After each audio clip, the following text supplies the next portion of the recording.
Hello friends, my name is RagePanda1, and today I would like to talk about a controversial opinion that I have, and that is that I don't believe that tier lists are good for the community. I think that tier lists actively make people worse at the game. So I know that I am risking making some people upset with me by making this video, but if you'd like to come along this ride with me, I would like to detail why they don't work, why I think they're bad for the community, and what you should be using instead. The number one reason that I think that tier lists are not helpful at all is because tier lists treat a character as if they are in a vacuum, and they aren't. It matters who you're fighting, it matters who you're fighting with, it matters what position you're in, what traits you have, the level of your character matters. Everything matters in this game, and it all compiles to change what is good on your account. So nobody can point to a character and tell you this is the good character, you must use this one. Tier lists are also very misleading because they will put people in the same upper end categories that don't work together at all. In fact, sometimes these people will strictly work against each other, and if you use them together, you are making your account worse. But you may not realize that because you're watching a video that's just telling you this person good, this person bad. And the truth of it is, all of those rankings are subjective. It is just an opinion held by the creator. It's what they feel on the inside. It is not a statistical fact, and it's not something that we should treat as being a fact.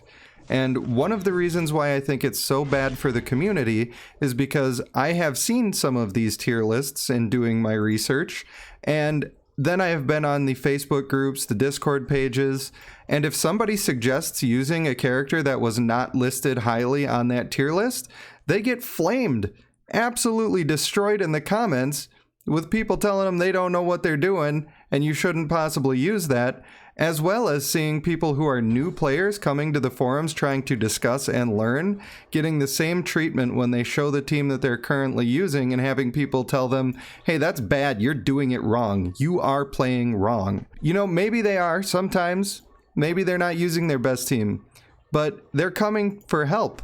They're not coming to be told how terrible they are, and those tier lists are wrong. Objectively speaking, all of the tier lists say a different thing with different people in different positions. They cannot be correct. Maybe there's one magical unicorn that's correct, but most likely the tier list that you're looking at is wrong, if they could ever be right. So going along with the point that teams are more important than individual characters, when you're watching a tier list, there are over 40 characters in the game, and you're watching a video that is probably about an hour long, and the person is trying to get through it as fast as they possibly can. And that is going to lead to a lack of detailed information. And the reason that that's important is that these videos, these tier list videos, are the biggest cash cow for grabbing views.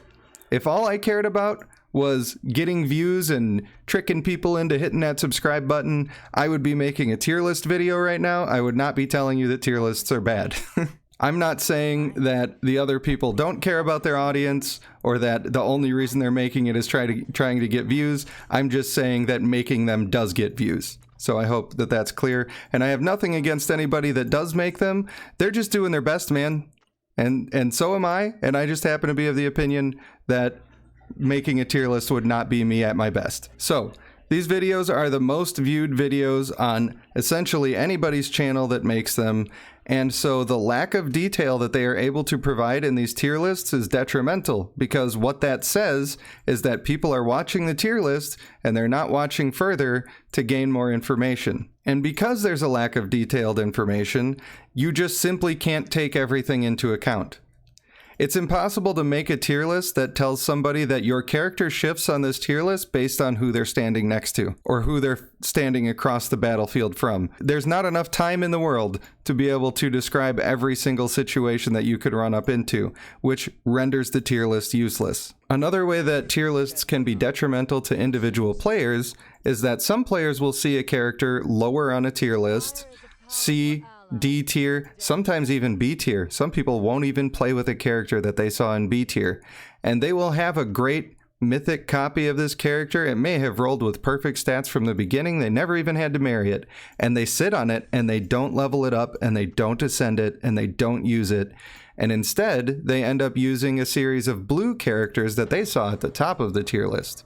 Now, a lot of you already know that that's not really a good plan. You're going to lose a lot of power by doing that, especially if you're not taking synergies into account. So a great way that I can sum that up in essentially one sentence is that I think tier lists are just as likely to make people make mistakes as they are to help people make a good team. And we don't want to be all doom and gloom here. We don't want to just complain with no solutions. So what is a better solution? Well, I think that people are looking for information. It's that simple. They want to make sure that they're doing the right thing. People are afraid of making mistakes. They're afraid of being wrong. And that's fine. It's human nature. But you're not going to get the answers from these tier lists. What you're going to get the answers from are videos talking about team building. I think the thing that you're actually looking for is a team building guide, because what you care about is having a high quality team. You don't care about having a high quality individual character. That doesn't help you at all. And I think that a fully detailed team building guide could be as long as an hour-long video. And it probably would need to be broken up into segments. I don't know, I'm considering doing one myself. But in a shorter video like this, I can give you some bullet points. The most important things that you're going to be looking for are synergies. And if you don't know what synergies are, it is when somebody's skills align with another person's skills so that each one of those does even more than the sum of their parts. I'll give you an example of that. The easiest example is the male Tidestorm. You may as well change his name to the Enabler, because he enables so many people to do so many more things. That's why he is often at the top of tier lists, but if you don't know why he's there, you may not be using those synergies, and then he shouldn't be at the top of the tier list. So that's one of those problems. Of course, we have talked about the male Tidestorm before. In fact, I have a full guide on how to use this character.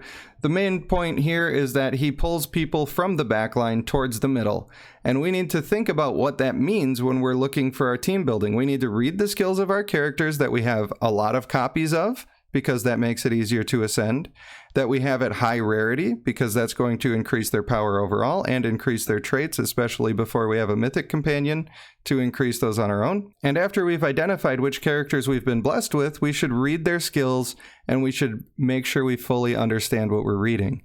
So the thing that we're reading here is that we are making a bigger clump of enemies in the middle of the map. And so now we know that we can look for characters that want to take advantage of a bigger clump of enemies. And that would be things like the male Ignis, who has a ground target ability. And if you're getting an extra person in there, that's great.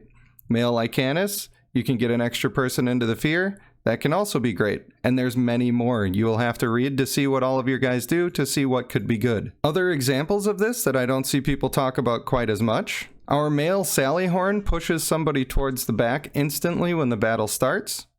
And one thing that you can do is that if you have a piercing line attack, such as the male Travaine, for instance, if you push one character from one side, it is possible for him to shoot that line attack and hit a backliner, the person you pushed, and the person in the front that he's targeting. So it doesn't happen every time, but that's one of the small synergies that you can make happen that you need to be considering when you're making your team. A lot of times, I don't like using male Sallyhorn because I like to use ground targets quite a bit. And the male Sallyhorn works against that. So then I know that maybe that's a thing I want to avoid. I have seen tier lists that told me that the female Tidestorm, the male Sallyhorn, and the male Ignis were all great characters, but if I took all three of those characters and put them on a team, my male Ignis is probably not going to be doing a lot of damage unless I get lucky with my pushes and they all end up in a clump, which is not very likely. But positioning is not the only kind of synergy that you can be looking for. If I were to take my male Lume and put him with a male Lionstone, I can think about the fact that having shields activated is making a window of time where I'm not taking damage on the rest of my characters. And so having a character that is gradually healing over time constantly, he will get more healing done because I have shields on everyone. And because he's getting more healing done, then my characters will be higher health, and my male Lionstone will have better chance of getting another set of shields off later in the fight. If I've already gone that far with it, I may even look at using a female Ugrel who has quite a bit of lifesteal, and now I'm building a team that's all focused on sustain, and that's what's going to help me to win. And now I know that I need to look for Cutthroat as a trait so that I can continue to build on this sustain and continue to make my team really, really shine. Now, maybe not all of those characters would be in the top of somebody's tier list, but if you start putting them all together and you start making their traits marry together, then you can really start to make something that is an S tier team overall, as opposed to having one S tier character that somebody told you was mandatory to put on the team. Another thing that tier lists usually do not consider is that there are different game modes. And in these different game modes, different things are good. For instance, if I'm doing campaign, then female Trevane is good, but if I were the type of person who was going to make a tier list, I wouldn't call her S tier. But if I'm going to do Eye of the Abyss, or if I'm going to do the guild bosses or anything like that, with a huge, huge health pool, then I'm going to make her S tier for that. You know, she's fantastic. There's nobody better because she's doing percent health and their amount of health is incredibly high. So that causes her to do quite a bit of damage. And that goes back into talking about how these tier lists just simply don't have the time to take everything into account. It's maybe not because the creators don't understand these things. I'm sure almost all of them do. There's a lot of really intelligent people who have been giving advice, and a lot of those people are the ones who are making tier lists, and I have the utmost respect for their opinions. But I still think their tier lists are not good and not helpful. And it's not necessarily their fault. It's just the way that tier lists are, and it's the same for every single game. Another thing that you need to be aware of when you're team building is that you have certain things that you're trying to accomplish with certain people. If I put 5 pure damage burst mages on the field, I'm not going to have a good time. It doesn't matter if they're all A tier and S tier. It's not going to work out that well. At least it's not going to work out as well as if I had a couple of frontliners or a frontliner and a solid support and then some DPS. That doesn't mean there's one way to build a team. It means that you still need to be hitting certain thresholds of things. You need to be protecting your damage. You need to be having people that give you some sustain. That can happen through crowd control or healing. It doesn't have to be one or the other. And I may be looking at a tier list and I see all these people towards the top. And let me tell you something, most of those people that are towards the top are people who do high damage. And if I make a whole team that only does high damage, that's not going to work as well. So I hope I didn't anger anybody too much by having and sharing this opinion. But I just want to see the community thrive. I want to see the game grow. I want to see great success for all of us. And I want to grow and learn together.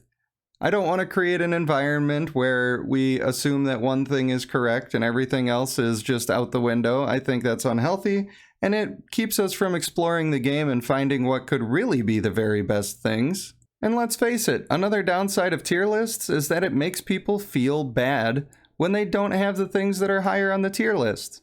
Of course, we have companions in this game and we can work towards it, but some people aren't going to get that far. Some people are going to watch the tier list, say, well, I got a bunch of crap I've been playing for 3 days and I'm over it. And so that, you know, there's more ways that it doesn't help the game than the benefit that you get from having it. That's just my opinion. So I'm very curious to know what you all think about this. I hope you'll leave that information for me in the comments below, and I hope that you'll tell me, besides team building, what's another thing that you think would be helpful to especially brand new players who are looking for which characters to use? How can we guide them to that the best way possible? As far as I know, it's my opinion that making individual character guides and an overarching team building guide is going to be the way to go. And that's what I am planning on doing with my channel. So if you want to be here for those videos, and if you want to see what I think that I know, then you can go ahead and hit that subscribe button. I would love to have you around. Thank you so much for watching. I have been Rage Panda 1, and I will see you in the next one.